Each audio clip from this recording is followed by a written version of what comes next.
नमस्कार। स्वागत है आपका सुनो कहानी में। आप सुन रहे हैं मुंशी प्रेमचंद जी के द्वारा लिखित उपन्यास कर्मभूमि और इसे आवाज दे रहे हैं मृत्युंजय मिश्रा। कहानी के पिछले भाग में हमने सुना कि क्रांति जोर पकड़ लेती है और इस क्रांति में पहले समरकांत, फिर रेणुका देवी, फिर डॉक्टर शांति कुमार जेल चले जाते हैं, जिसके बाद नैना लोगों का मार्गदर्शन करती है। लेकिन उसी बीच में नैना की हत्या कर दी जाती है।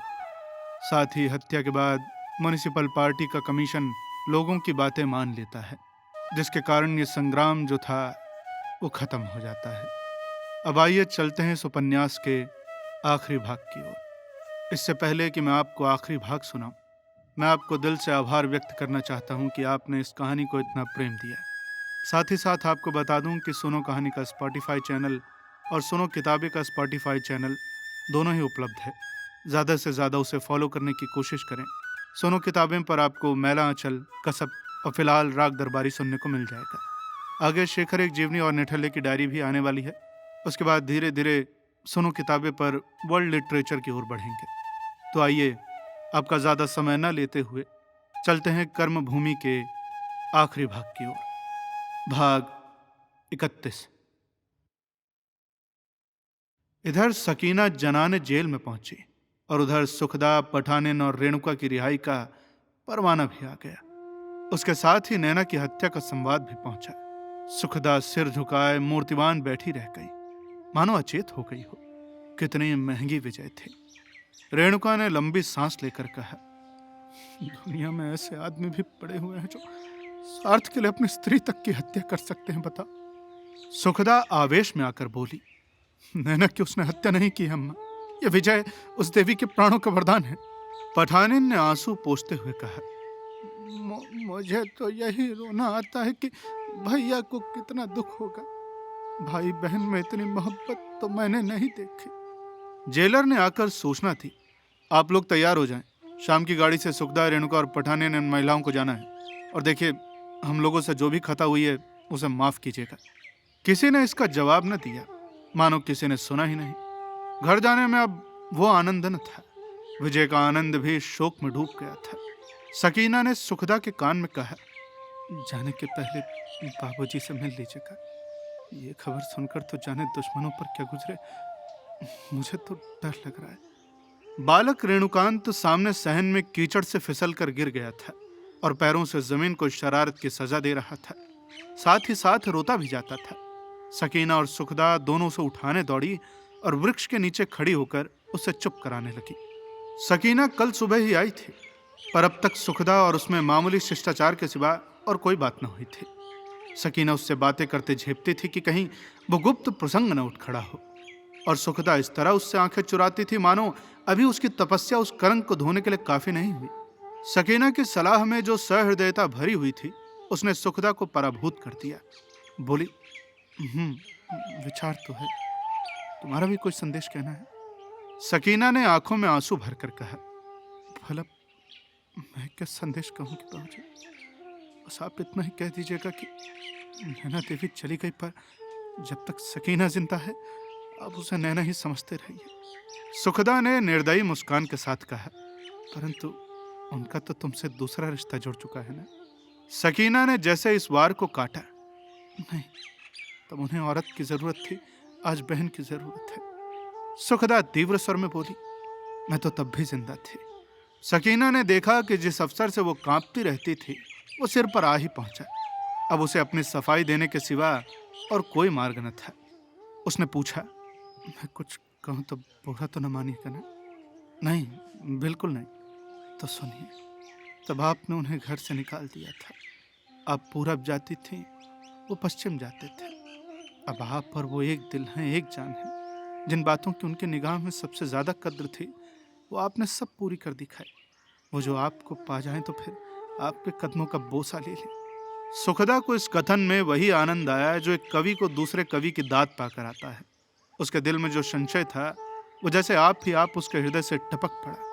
ये तो तुम्हारा ख्याल है सकीना, उनके दिल में क्या है ये भला कौन जानता है। मर्दों पर तो अब विश्वास करना मैंने छोड़ दिया। वो चाहे मेरी कुछ इज्जत करने लगे, खैर इज्जत तो वो तब भी कम न करते थे, लेकिन तुम्हें वो दिल से निकाल सकते हैं, इसमें मुझे शक है। तुम्हारी शादी मियाँ सलीम से हो जाएगी, लेकिन दिल में वो तुम्हारी उपासना करते रहेंगे।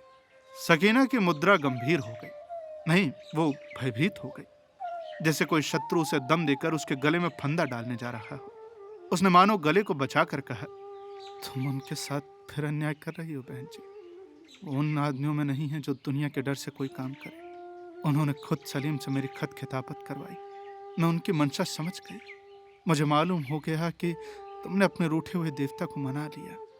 मैं तो दिल में कांपी जा रही थी कि मुझ जैसी गवारीन उन्हें कैसे खुश कर सकेगी। मेरी हालत तो उस कंगले की सी हो रही थी जो खजाना पाकर बौखला गया हो, और कि अपनी झोपड़ी में उसे कहाँ रखे, कैसे उसकी हिफाजत करे। उनकी ये मंशा समझकर मेरे दिल का बोझ हल्का हो गया। अब देवता तो भला पूजा करने की चीज़ है ना, वो हमारे घर में आ जाए तो उसे कहाँ बैठाएं, कहाँ सुलाएं, क्या खिलाएं। मंदिर में जाकर हम एक क्षण के लिए कितने दीनदार, कितने परहेजगार बन जाते हैं। हमारे घर में आकर यदि देवता हमारा असली रूप देखे तो शायद हमसे नफरत करने लगे। सलीम को तो मैं संभाल सकती हूँ, वो इसी दुनिया के आदमी है और मैं उन्हें समझ सकती हूँ। उसी वक्त जनाने वार्ड के द्वार खुले और 3 कैदी अंदर दाखिल हुए। तीनों घुटने तक जांघिए और आधी बाह के ऊंचे कुर्ते पहने हुए थे। एक के कंधे पर बांस की सीढ़ी थी, एक के सिर पर चूने का बूरा, तीसरा चूने की हड्डियां, कूंची और बाल्टियां लिए हुए था। आज से जनाने जेल की पुताई होगी। सालाना सफाई और मरम्मत के दिन आ गए हैं।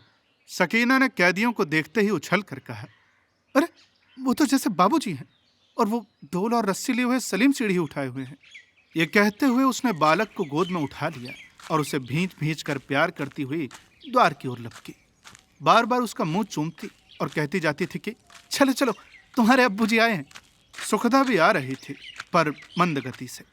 उसे रोना आ रहा था। आज इतने दिनों के बाद मुलाकात हुई तो फिर इस दशा में। सहसा मुन्नी एक ओर से दौड़ती हुई आई और अमर के हाथ से डोल और रस्सी छीनती हुई बोली, अरे ये तुम्हारा क्या हाल है लाला?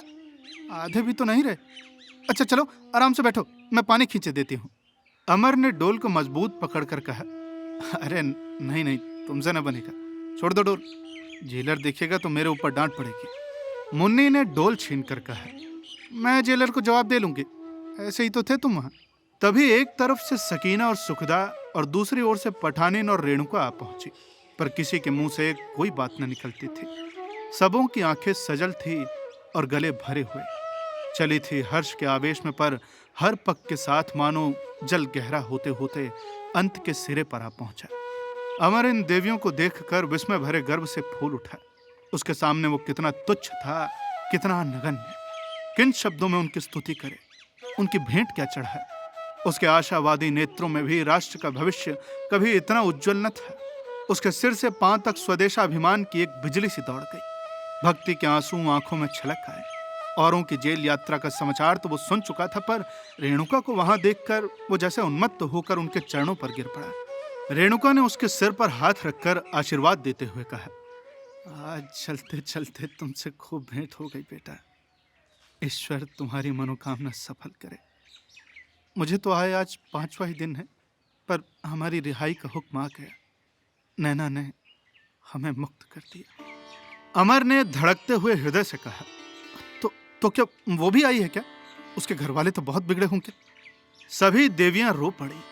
इस प्रश्न ने जैसे उनके हृदय को महसूस लिया। अमर ने चकित नेत्रों से हरेक के मुंह की ओर देखा। एक अनिष्ट शंका से उसकी सारी देह थरथरा उठी। इन चेहरों पर विजय की दीप्ति नहीं, शोक की छाया अंकित थी। अधीर होकर बोला, तो फिर कहाँ है नैना? यहाँ क्यों नहीं आती? उसका जी अच्छा नहीं है क्या? रेणुका ने हृदय को संभाल कर कहा, नैना को आकर चौक में देखना बेटा, जहाँ उसकी मूर्ति स्थापित होगी। नैना आज तुम्हारे नगर की रानी है और एक हृदय में तुम उसे श्रद्धा के सिंहासन पर बैठी पाओगे। अमर पर जैसे वज्रपात हो गया। वो वहीं भूमि पर बैठ गया और दोनों हाथों से मुंह ढांपकर फूट फूट कर रोने लगा। उसे जान पड़ा कि अब संसार में उसका रहना व्यर्थ है। नैना स्वर्ग की विभूतियों से जगमगाती मानो उसे खड़ी बुला रही थी। रेणुका ने उसके सिर पर हाथ रखकर कहा, उसके लिए क्यों रोते हो? वो मरी नहीं, अमर हो गई। उसी के प्राणों से इस यज्ञ की पूर्णाहुति हुई है। सलीम ने गला साफ करके पूछा, बात क्या हुई? क्या कोई गोली लग गई क्या? रेणुका ने इस भाव का तिरस्कार करके कहा, नहीं भैया, गोली क्या चलती, किसी से लड़ाई थी। जिस वक्त वो मैदान से जुलूस के साथ म्यूनिसिपैलिटी के दफ्तर की ओर चली तो 1 लाख आदमी से कम न थे।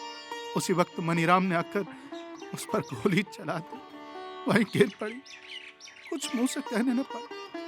रात दिन भैया ही में उसके प्राण लगे रहते थे। वो तो स्वर्ग गई, पर हम लोगों को रोने के लिए छोड़ गए।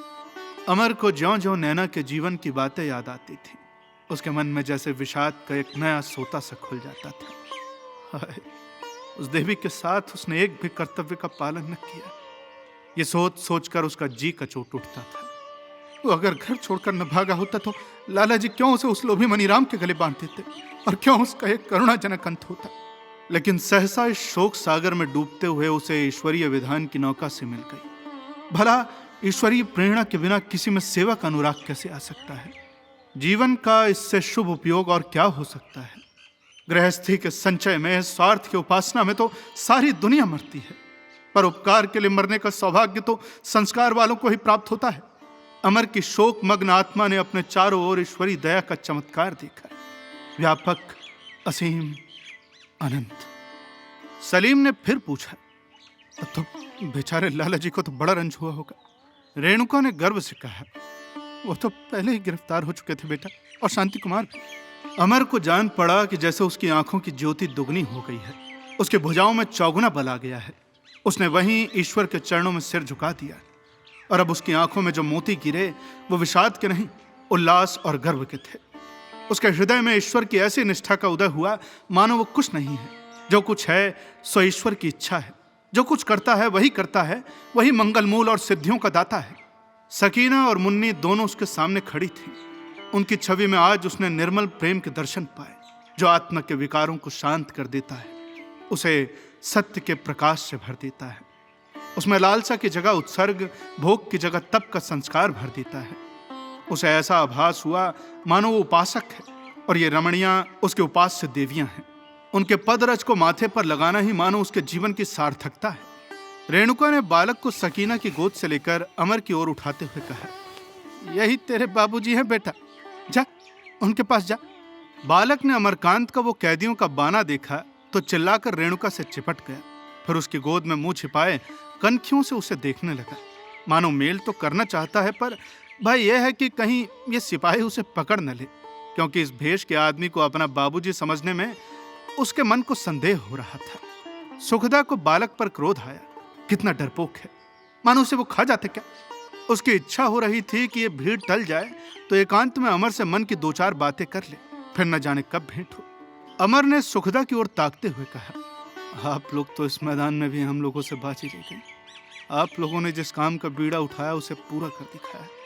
हम तो अभी जहाँ खड़े थे वहीं खड़े हैं। सफलता के दर्शन होंगे भी या नहीं भला कौन जाने। जो थोड़ा बहुत आंदोलन यहाँ हुआ है उसका गौरव भी मुन्नी बहन और सकीना बहन को है। इन दोनों बहनों के हृदय में देश के लिए जो अनुराग और कर्तव्य के लिए जो भी उत्सर्ग है, उसने हमारा मस्तक ऊंचा कर दिया। सुखदा ने जो कुछ किया वो तो आप लोग मुझसे ज्यादा जानती हैं। आज लगभग 3 साल हुए मैं विद्रोह करके घर से भागा था। मैं समझता था कि इनके साथ मेरे जीवन नष्ट हो जाएगा, पर आज मैं इनके चरणों की धूल माथे पर लगाकर अपने आप को धन्य समझूंगा। मैं सभी माताओं और बहनों के सामने उनसे क्षमा मांगता हूँ। सलीम ने मुस्कुरा कर कहा, अरे यूं जवानी नहीं, कान पकड़कर 1 लाख मरतब उठो बैठो, समझे। अमर ने उसे कनखियों से देखा और बोला, तुम चुपचाप क्यों खड़ी हो सकीना? तुम्हें भी तो इनसे कुछ कहना है, या फिर मौका तलाश कर रही हो? फिर सलीम अमर से बोला, आप अपने कॉल से फिर नहीं सकते जनाब, जो वादे किए हैं वो पूरे करने पड़ेंगे। सकीना का चेहरा मारे शर्म के लाल हो गया। जी चाहता था कि जाकर सलीम की चुटकी काट ले। उसके मुख पर आनंद और विजय का ऐसा रंग था जो छिपाए न छिपता था, मानो उसके मुख पर बहुत दिनों से जो कालिमा लगी हुई थी वो आज धुल गई हो और संसार के सामने अपने निष्कलंकता का ढिंढोरा पीटना चाहती हो। उसने पठानिन को ऐसी आंखों से देखा जो तिरस्कार भरे शब्दों में कह रही थी कि अब तुम्हें मालूम हुआ कि तुमने कितना घोर अनर्थ किया था। अपनी आंखों से वो कभी इतनी ऊंची न उठी थी। जीवन में उसे इतनी श्रद्धा और इतना सम्मान मिलेगा, इसकी तो उसने कभी कल्पना भी न की थी। सुखदा के मुख पर भी कुछ कम गर्व और आनंद की झलक न थी। वहां जो कठोरता और गरिमा छाई रहती थी, उसकी जगह जैसे माधुर्य खिल उठा है। आज उसे कोई ऐसी विभूति मिल गई है जिसकी कामना अप्रत्यक्ष होकर भी उसके जीवन में एक रिक्ति, अपूर्णता की सूचना देती रहती थी। आज उसने पुरुष के प्रेम में अपने नारित्व को पाया है। उसे हृदय से लिपटाकर अपने को खो देने के लिए आज उसके प्राण कितने व्याकुल हो रहे हैं। आज उसकी तपस्या मानो फलीभूत हो गई। रही मुन्नी तो वो अलग विरक्त भाव से सिर झुकाए खड़ी थी। उसके जीवन की सूनी मुंडेर पर एक पक्षी न जाने कहां से उड़ता हुआ आकर बैठ गया था। उसे देखकर वो आंचल में दाना भरे आ कहती, पांव दबाती हुई उसे पकड़ लेने के लिए लपक कर चली। उसने दाना जमीन पर बिखेर दिया। पक्षी ने दाना चुगा, उसे विश्वास भरी आंखों से देखा, मानो पूछ रहा हो कि तुम मुझे स्नेह से पालोगी या 4 दिन मन बहलाकर फिर पर काटकर निराधार छोड़ दोगी। लेकिन उसने ज्यों ही पक्षी को पकड़ने के लिए हाथ बढ़ाया, पक्षी उड़ गया और तब दूर की एक डाली पर बैठा उसे कपट भरी आंखों से देख रहा था, मानो कह रहा हो कि मैं आकाशगामी हूं। तुम्हारे पिंजरे में मेरे लिए सूखे दाने और कुल्हियों में पानी के सिवा और क्या था। सलीम ने नाद में चूना डाल दिया। सकीना और मुन्नी ने एक एक डॉल उठा लिया और पानी खींचने लगी। अमर ने कहा, अरे बाल्टी मुझे दे दो, मैं भर लाता हूँ। मुन्नी बोली, अच्छा, तुम पानी भरोगे और हम बैठे देखेंगे। अमर ने हंसकर कहा, और तो क्या, फिर तुम पानी भरोगे और मैं तमाशा देखूंगा। मुन्नी बाल्टी लेकर भागी। सकीना भी उसके पीछे दौड़ी। रेणुका जमाई के लिए कुछ जलपान लेने चली गई थी। यहाँ जेल में बेचारे को रोटी दाल के सिवा और क्या मिलता है। वो चाहती थी कि सैकड़ों चीजें बनाकर विधि पूर्वक जमाई को खिलाई जाए। जेल में भी रेणुका को घर के सभी सुख प्राप्त थे।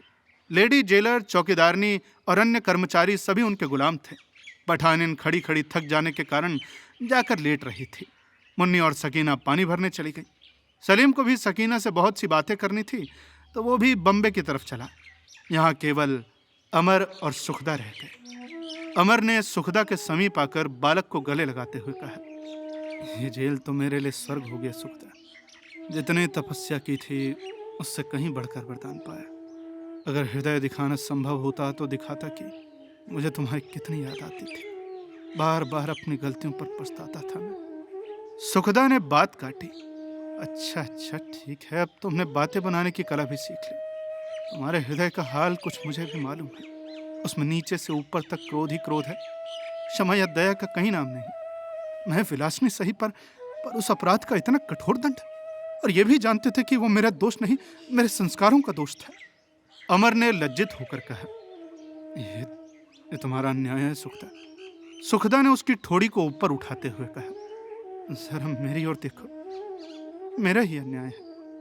तुम्हें तो न्याय के पुतले हो ना। ठीक है, तुमने सैकड़ों पत्र भेजे, मैंने एक का जवाब न दिया। क्यों? मैं कहती हूँ कि तुम्हें इतना क्रोध आया कैसे? आदमी को जानवरों से भी प्रीति हो जाती है, मैं तो फिर भी आदमी थी। रूठ कर ऐसा भुला दिया कि मानो मैं मर गई। अमर इस आक्षेप का कोई जवाब न दे सकने पर भी बोला, तो तुमने भी तो कोई पत्र नहीं लिखा, और मैं लिखता भी तो तुम जवाब देती।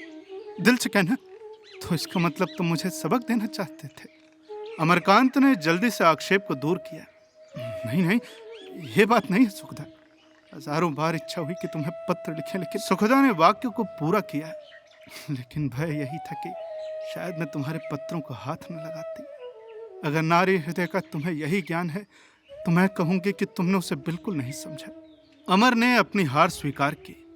तो फिर मैंने ही ये कब दावा किया था कि मैं नारी हृदय का पारखी हूं। वो ये दावा न करे, लेकिन सुखदा ने तो धारणा कर ली थी कि उसे ये दावा है।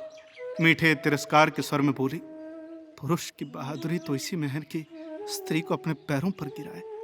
मैंने अगर तुम्हें पत्र न लिखा तो इसका यह कारण था कि मैं समझती थी कि तुमने मेरे साथ अन्याय किया है, मेरा अपमान किया है। लेकिन इन बातों को जाने दो। ये बताओ कि जीत किसकी हुई, मेरी या तुम्हारी? अमर ने कहा, मेरी। और मैं कहती हूँ कि मेरी हुई। पर कैसे? तुमने विद्रोह किया था, मैंने दमन से ठीक कर दिया। नहीं, तुमने मेरी मांगे पूरी कर दी। उसी वक्त सेठ धनीराम जेल के अधिकारियों और कर्मचारियों के साथ अंदर दाखिल हुए। लोग कौतूहल से उन लोगों की ओर देखने लगे। सेठ इतने दुर्बल हो गए थे कि बड़ी मुश्किल से लकड़ी के सहारे चल रहे थे। पग पग पर खांसते भी जाते थे। अमर ने बढ़कर सेठ जी को प्रणाम किया। उन्हें देखते ही उसके मन में उनकी ओर से जो गुबार था वो जैसे धुल गया। सेठ जी ने उसे आशीर्वाद देकर कहा, मुझे यहाँ देखकर तुम्हें आश्चर्य हो रहा होगा बेटा। क्या तुम तो समझते होगे कि बूढ़ा अभी तक जीता जा रहा है, इसे भला मौत क्यों नहीं आती। ये मेरा दुर्भाग्य है बेटा कि मुझे संसार ने सदा अविश्वास की आंखों से देखा। मैंने जो कुछ किया उस पर स्वार्थ का आक्षेप लगा। मुझमें भी कुछ सच्चाई है, कुछ मनुष्यता है, इसे किसी ने कभी स्वीकार नहीं किया बेटा। संसार की आंखों में मैं पूरा पशु हूं, इसलिए कि मैं समझता हूं कि हर एक काम का समय होता है। कच्चा फल पाल में डाल देने से पकता नहीं, तभी पकता है जब पकने के लायक हो जाता है। जब मैं अपने चारों ओर फैले हुए अंधकार को देखता हूं तो मुझे सूर्योदय के सिवा उसके हटने का कोई दूसरा उपाय नहीं सूझता। किसी दफ्तर में जाओ तो बिना रिश्वत के काम नहीं चल सकता। किसी घर में जाओ तो वहां देश का राज्य देखोगे। स्वार्थ, ज्ञान, आलस्य ने हमें जकड़ रखा है। इसे ईश्वर की इच्छा ही दूर कर सकती है। हम अपनी पुरानी संस्कृति को भूल बैठे हैं बेटा। वो आत्मा प्रधान संस्कृति थी। जब तक ईश्वर की दया न होगी उसका पुनर्विकास न होगा, और जब तक उसका पुनर्विकास न होगा हम लोग कुछ नहीं कर सकेंगे। इस प्रकार के आंदोलनों में मेरा विश्वास नहीं है। इनसे तो प्रेम की जगह द्वेष बढ़ता है। जब तक रोग का ठीक निदान न होगा वो ठीक न होगा। केवल बाहरी टीम टाम से रोग का नाश होगा बेटा। अमर ने इस प्रलाप पर उपेक्षा भाव से मुस्कुरा कर कहा, तो क्या फिर हम लोग उस शुभ समय के इंतजार में हाथ पर हाथ धरे बैठे रहे। एक वार्डन दौड़कर कई कुर्सियां लाया। सेठ जी और जेल के 2 अधिकारी बैठे। सेठ जी ने पान निकालकर खाया और इतनी देर में इस प्रश्न का जवाब भी सोचते जाते थे। तब प्रसन्न मुख होकर बोले, नहीं, ये मैं नहीं कहता। ये आलसियों और आक्रमणों का काम है। हमें प्रजा में जागृति और संसार उत्पन्न करने की चेष्टा करते रहना चाहिए। हमारी पूरी शक्ति जाति की आत्मा को जगाने में लगनी चाहिए। मैं इसे कभी नहीं मान सकता कि आज़ादी माल गुजारी होते ही प्रजा सुख के शिखर पर पहुंच जाएगी। उसमें सामाजिक और मानसिक ऐसे कितने ही दोष हैं कि आधी तो क्या पूरी माल गुजारी भी छोड़ दी जाए तब भी उसकी दशा में कोई अंतर न होगा। फिर भी मैं ये भी स्वीकार न करूँगा कि फरियाद करने की जो विधि सोची गई और जिसका व्यवहार किया गया उनके सिवा कोई दूसरी विधि न थी। अमर ने उत्तेजित होकर कहा, हमने अंत तक हाथ पांव जोड़े।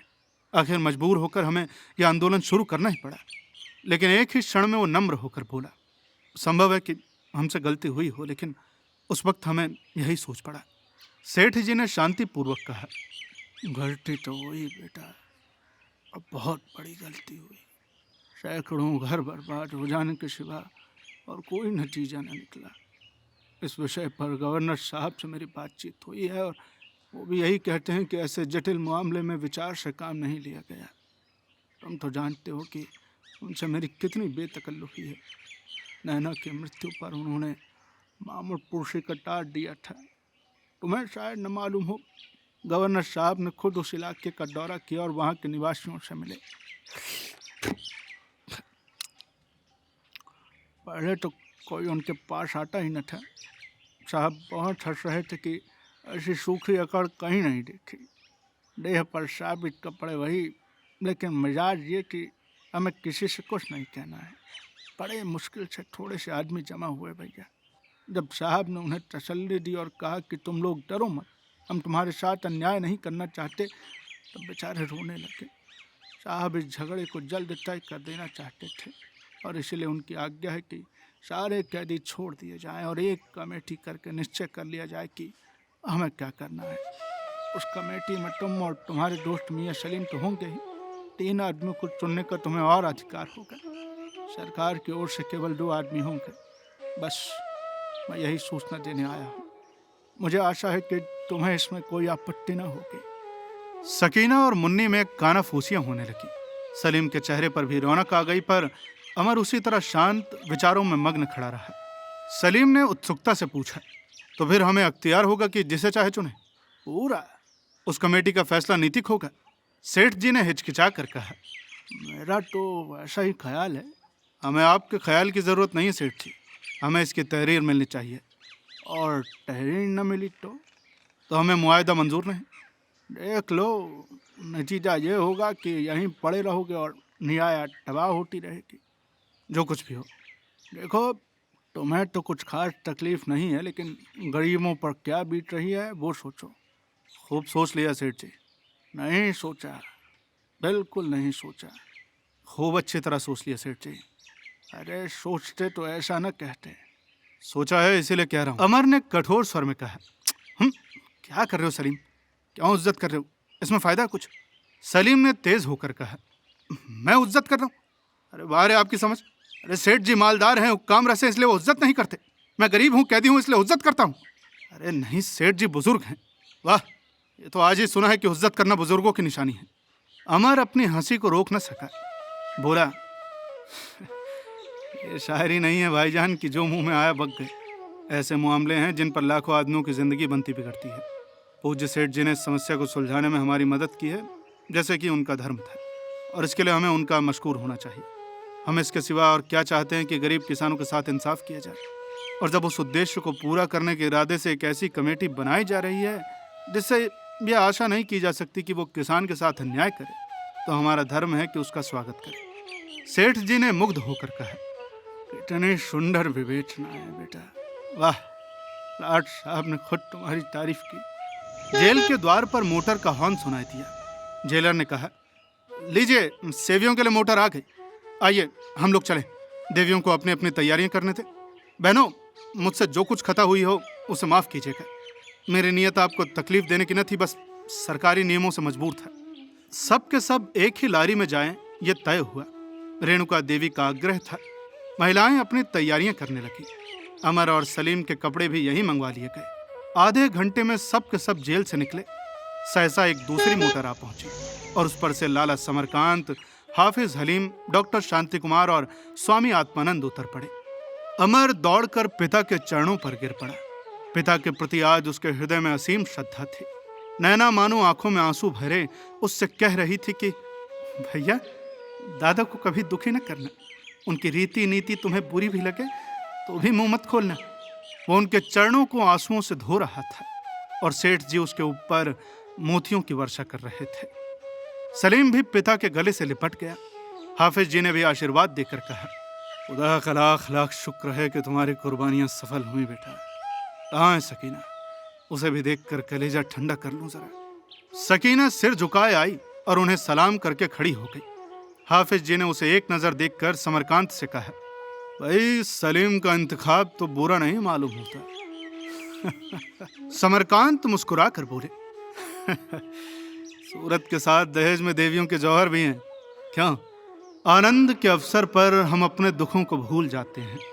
हाफिज जी को सलीम के सिविल सर्विस के अलग होने का, समरकांत को नैना की मृत्यु का और सेठ धनीराम को पुत्र शोक का रंज कुछ कम न था, पर इस समय सभी प्रसन्न थे। किसी संग्राम में विजय पाने के बाद योद्धागण मरने वालों के नाम को रोने नहीं बैठते। उस वक्त तो सभी उत्सव मनाते हैं, शादियाने बजते हैं, महफिलें जमती हैं, बधाइयां दी जाती हैं। रोने के लिए हम एकांत ढूंढते हैं और हंसने के लिए अनेकांत। सब प्रसन्न थे, केवल अमरकांत मन मारे हुए उदास था। सब लोग स्टेशन पर पहुंचे तो सुखदा ने उससे पूछा, तुम उदास क्यों हो? अमर ने जैसे जाग कर कहा, नहीं, मैं उदास तो नहीं हूं। उदासी भी कहीं छिपाने से छिपती है। अमर ने गंभीर स्वर में कहा, नहीं, उदास तो नहीं हूं, बस केवल सोच रहा हूं कि मेरे हाथों इतनी जान माल की क्षति अकारण ही हुई। जिस नीति से अब काम लिया गया, क्या उसी नीति से तब काम न लिया जा सकता था? जिम्मेदारी का भार मुझे दबाए डालता सुखदा। सुखदा ने शांत कोमल स्वर में कहा, देखो, मैं तो समझती हूँ कि जो कुछ हुआ अच्छा ही हुआ। जो काम अच्छी नीयत से किया जाता है वो ईश्वरार्थ होता है। नतीजा कुछ भी हो, यज्ञ का अगर कुछ फल न मिले तो यज्ञ का पुण्य तो मिलता ही है, लेकिन मैं तो इस निर्णय को विजय समझती हूँ, ऐसी विजय जो अभूतपूर्व है। हमें जो कुछ बलिदान करना पड़ा वो उस जागृति को देखते हुए कुछ भी नहीं है जो कि जनता में अंकुरित हो गई है। क्या तुम समझते हो कि इन बलिदानों के बिना ये जागृति आ सकती थी? और क्या इस जागृति के बिना ये समझौता हो सकता था? मुझे तो इसमें ईश्वर का हाथ साफ नजर आ रहा है। अमर ने श्रद्धा भरी आंखों से सुखदा को देखा। उसे ऐसा जान पड़ा कि स्वयं ईश्वर इसके मन से बोल रहे हैं। वो शोभ और ग्लानि निष्ठा के रूप में प्रज्वलित हो उठी। जैसे कूड़े करकट का ढेर आग की चिंगारी पड़ते ही तेज और प्रकाश की राशि बन जाता है, ऐसी प्रकाशमय शांति उसे कभी न मिली थी। उसने प्रेम गदगद काल से कहा, सुखदा, तुम वास्तव में मेरे जीवन का दीपक हो। उसी वक्त लाला समरकांत बालक को कंधे पर बिठाए हुए आकर बोले, तो अभी तो काशी ही चलने का विचार है ना बरखुदार? अमर ने कहा, बाबूजी, मुझे तो अभी हरिद्वार जाना है। सुखदा बोली, तो हम सब भी वहीं चलेंगे। समरकांत ने कुछ हताश होकर कहा, अच्छी बात है। अच्छा, मैं जरा बाजार से सलोनी के लिए साड़ियाँ लेता हूँ। सुखदा ने मुस्कुरा कर कहा, क्यों? सलोनी के लिए क्यों? मुन्नी भी तो है। मुन्नी इधर ही आ रही थी। अपना नाम सुनकर जिज्ञासा भाव से बोली, क्या मुझे कुछ कहती हो बहू जी? सुखदा ने उसकी गर्दन में हाथ डालकर कहा, मैं कह रही थी कि अब मुन्नी देवी भी हमारे साथ काशी रहेंगी। मुन्नी ने चौंक कर कहा, क्यों? तो क्या तुम लोग काशी जा रहे हो क्या? सुखदा हंसी, और तुमने क्या समझा था? मैं तो अपने गांव जाऊंगी। हमारे साथ न रहोगे? तो क्या लाला भी काशी जा रहे हैं क्या? और क्या, तुम्हारी क्या इच्छा है? मुन्नी का मुंह लटक गया। नहीं, कुछ नहीं, मैं तो यूं ही पूछती थी। अमर ने उसे आश्वासन दिया, नहीं मुन्नी, तुम्हें चिढ़ा रही है। हम सब हरिद्वार ही चल रहे हैं। मुन्नी जैसे खिल उठी, अरे तब तो बड़ा आनंद आएगा। सलोनी काकी मूसलो ढोल बजाएंगी। अमर ने पूछा, अच्छा, तुम इस फैसले का मतलब समझ गई? समझी क्यों नहीं? 5 आदमियों की एक कमेटी बनेगी, वो जो कुछ करेगी उसे सरकार मान लेगी। तुम और सलीम दोनों उस कमेटी में रहोगे, इससे अच्छा और क्या होगा? और बाकी 3 आदमियों को भी हम ही चुनेंगे। तब तो और भी अच्छा हुआ। गवर साहब की सज्जनता और सहृदयता है, तो लोग फिर उन्हें व्यर्थ क्यों बदनाम कर रहे थे? वही तो, बिल्कुल व्यर्थ। इतने दिनों के बाद हम फिर अपने गांव में पहुंचेंगे, और लोग भी तो छूट गए होंगे। आशा तो है, जो ना आए होंगे उनके लिए लिखा पढ़ी करेंगे। अच्छा, तो उन 3 आदमियों में कौन कौन रहेगा लाला? देखो, और कोई रहे या ना रहे, तुम तो अवश्य रहोगी। हाँ, देखते हो बहू जी, ये मुझे इसी तरह छेड़ा करते हैं। ये कहते कहते उसने मुंह फेर लिया। उसकी आंखों में आंसू भर आए थे। तो ये था मुंशी प्रेमचंद जी के द्वारा लिखा गया उपन्यास कर्मभूमि। उम्मीद है कि आपको ये उपन्यास पसंद आया हो। अगर आपको हमारी प्रेजेंटेशन अच्छी लगी तो प्लेलिस्ट को शेयर करें अपने दोस्तों के साथ, अपनी फैमिली के साथ। और हाँ, स्पॉटिफाई के चैनल्स को फॉलो करना न भूलें। जल्द ही मिलते हैं आपसे अगली कहानी के साथ। तब तक के लिए सुनते रहिए सुनो कहानी की अन्य कहानियाँ, और अपना ख्याल रखिए। धन्यवाद।